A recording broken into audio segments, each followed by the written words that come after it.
Today we're going to be making Shrinky Dinks.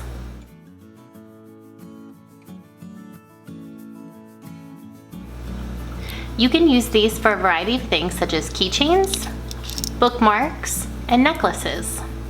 Or you can just make them very small without holes for just little tiny pieces of art that you can have laying around. You can even glue them onto paper. They come in a variety of types, but you can have things such as these large sheets of Rough and Ready, which is shiny on one side and matte on the other side from taking something like a sandpaper tube, but this already comes like this. You can buy sheets that are glossy on both sides, and you can buy bright white. The bright white is shiny on both sides as well.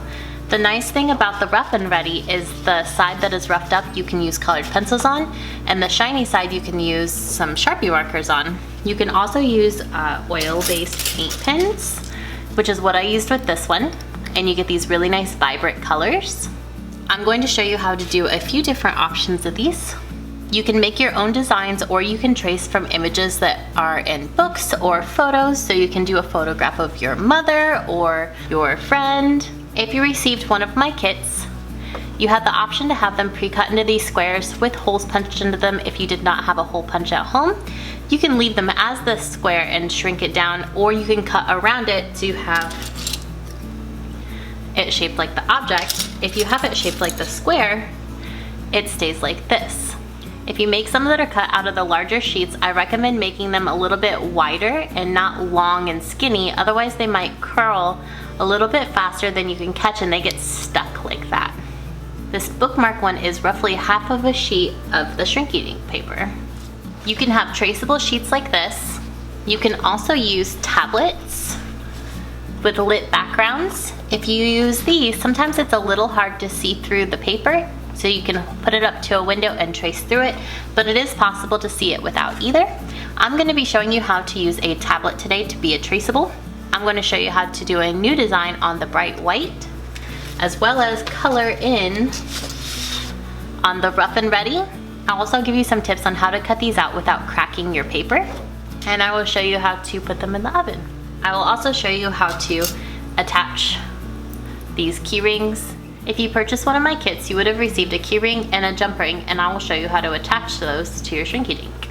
The only materials required to do this project are going to be your Shrinky Dink paper and a Sharpie marker. So I have my image pulled up here on my tablet, and I'm going to take my Shrinky Dink paper and I'm going to lay it on top. I've laid my Shrinky Dink paper on top of my image.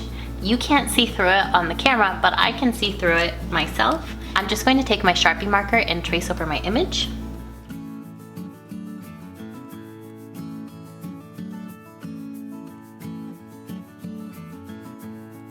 It can be a little tricky sometimes to trace on your tablet because sometimes you'll bump your screen while you're tracing it. So it might be a little bit easier to use paper that you've already printed out. Once it's on here, I want to add some more details around it that aren't just the whale.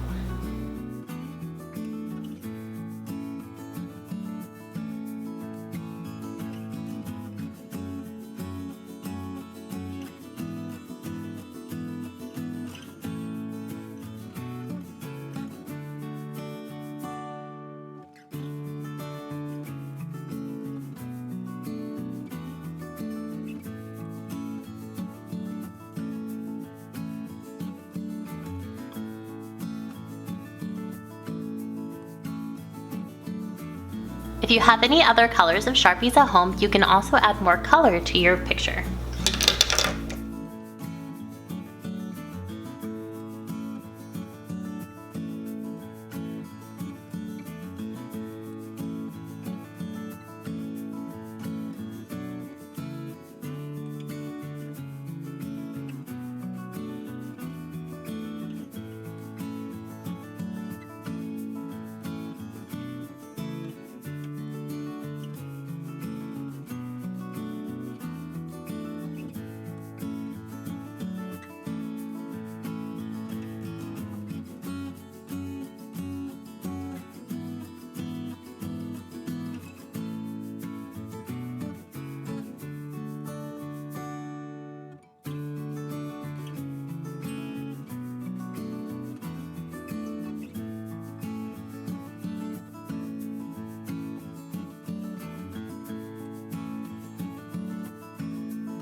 I've added a little bit of color to this one before I shrink him. I'm also going to show you how to use colored pencils and cut out one of the other ones if you got one of the larger sheets. I've gone ahead and traced this caterpillar with the leaf on the glossy side of this Shrinky Dink paper, and I'm going to flip it over to the rough side and I'm going to color it in using colored pencils.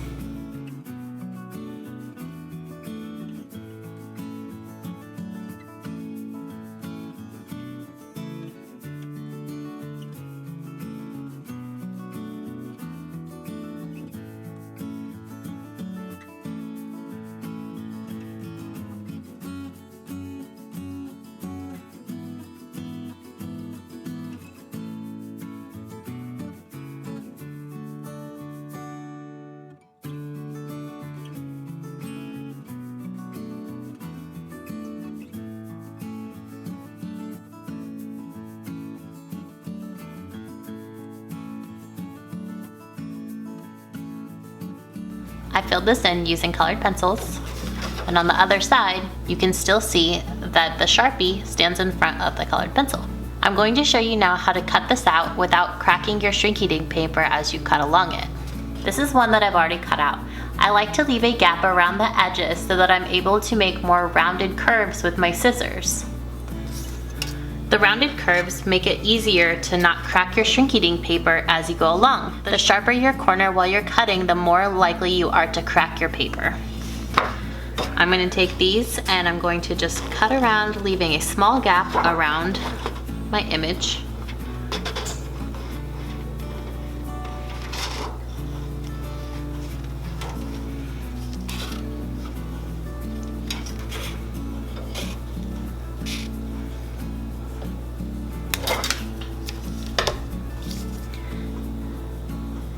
If you have a full sheet, you could have left a hole above it and cut around the hole to insert a keychain. It's ideal to put a hole in your object before you shrink it so that the hole is the perfect size to put your key ring in. Standard hole punch will make your hole approximately this size after it shrinks. I'm going to take these two images and I'm going to shrink them for you in the oven. Your oven should be preheated to 325 degrees and will take approximately 1 to 3 minutes to shrink your item. To make sure that my items don't stick to my pan, I place a silicone mat, or you can use parchment paper underneath.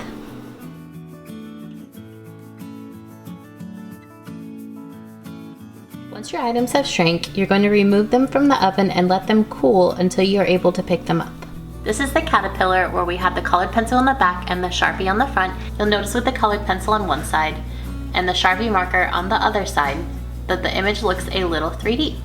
If you use Sharpie markers to color in your image, the colors will get a little darker as it bakes and the colors become closer together.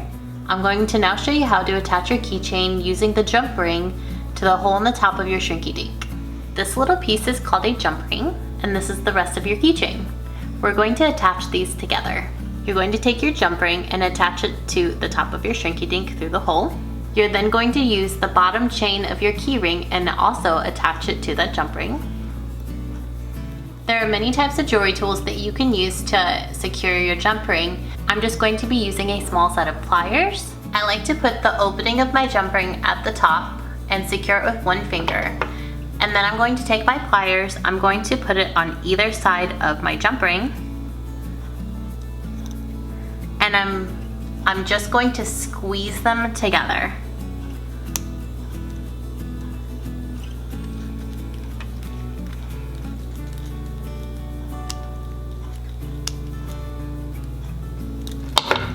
You now have a Shrinky Dink keychain. There are so many possibilities with Shrinky Dinks. These are just a few of the ideas for how you can use Shrinky Dink paper.